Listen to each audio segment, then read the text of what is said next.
life couldn't have been more perfect. I had my own business here in Orange County. I operated the Anaheim Visitor Center across the street from Disneyland. We were the place to be. Disneyland was wining and dining us. Universal Studios was taking us out. Knott's Berry Farm, SeaWorld, they were attracting us because we were drumming up so much business for them. I mean, this was everything that I had loved. I enjoyed living the Orange County lifestyle too. John and I were on our way to living in Anaheim Hills with 2 cars and pets and a beautiful home, etc. I was working at Mater Dei, was very, very content there. Part of my natural psyche is I am a school teacher. I've been a school teacher now for over 20 years, but I like to have things in control. And God said, I want you to go to Africa. And I said, well, God, okay, I kind of hear you saying that, but at the same time, there's 1,000 different reasons why I'm not qualified.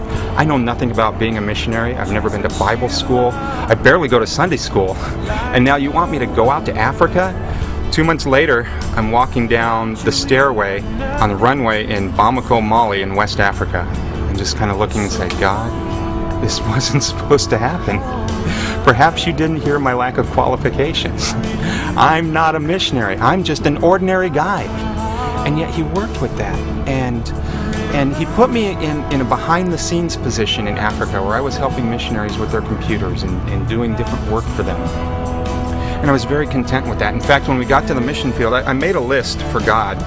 I know you're really not supposed to do this, but I made a list, and I thought he was in agreement with it. I said, God, okay, we'll go to Africa, but we're going to go, I've got just a few things here. Number one, I'm not going to learn a foreign language. I said, next thing that's going to happen is we're not going to make friends, because why make and sever friendships in such a short amount of time? Next thing is it's kind of a 9-to-5 job. I'm just going to come in, do my job, helping with computers, helping missionaries out, and then at night we're going to lead as close to a normal family lifestyle as we can. I don't have the qualifications to really share the gospel.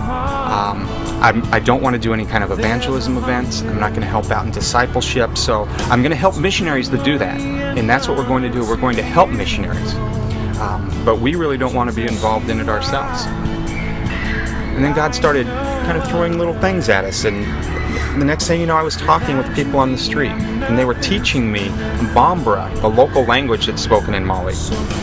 And I started developing friendships.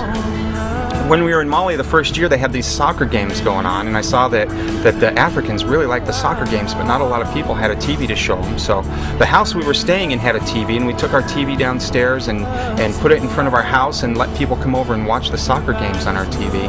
And then we got a copy of the Jesus film and started showing that after the soccer games were over. And before you know it, we had 50 or 60 people over at our house every night watching the soccer games and watching the Jesus film. And I started thinking, I'm looking through my list and saying, wait a minute. I'm speaking Bambara with these people that are now my new friends, and it's nighttime, and I'm sharing the gospel.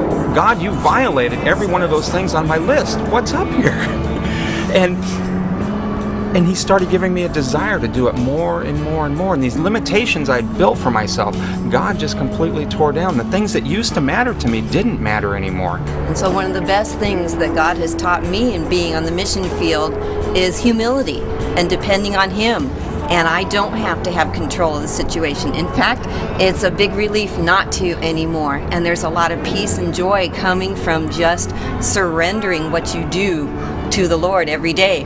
It is a better deal. There is much more joy and peace in my life, allowing God to have the control.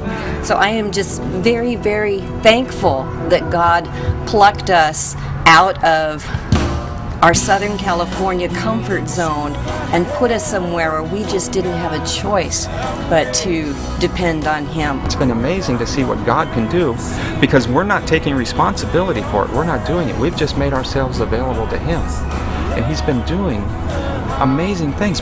All we had to do was move out of the way. We had to put our agenda aside and see what God can do, and it's been incredible.